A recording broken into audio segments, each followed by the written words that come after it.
Cela ressemble à un pilulier comme les autres, sauf que celui-ci est directement connecté au smartphone du patient. Et ce pilulier, lorsqu'il est mis dans un smart pill box, dans un pilulier connecté, il va devenir intelligent, en ce sens qu'il va permettre au patient de prendre les bons médicaments au bon moment. Surveiller sa prise de médicaments, mesurer son taux de glycémie ou encore son rythme cardiaque avec son téléphone, tout devient possible. Comme ce dessous de lit qui permet de mieux gérer son sommeil à l'aide de microcapteurs. Une partie qui est ici, qui est le capteur, et qui se trouvera sous notre matelas. Et donc ce capteur va de manière silencieuse, évidemment sans nous déranger, pouvoir mesurer mon sommeil avec une grande précision, c'est-à-dire qu'il connaîtra les mouvements, mon rythme de respiration, mon rythme cardiaque.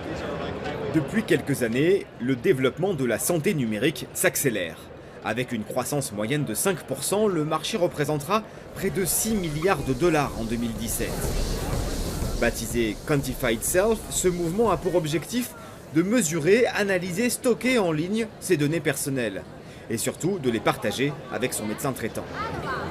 Une technologie que l'on retrouve dans les petits objets connectés qui fleurissent sur les tenues des sportifs, les wearables.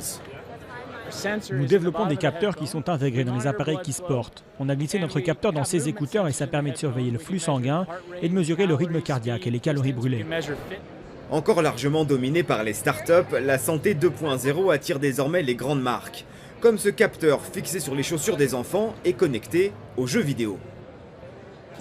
C'est un des plus gros problèmes aux États-Unis et dans le monde. Les enfants sont constamment devant leur ordinateur ou en train de jouer à des jeux vidéo. Donc si on peut les inciter à faire des efforts physiques tout en jouant aux jeux vidéo, ce serait génial.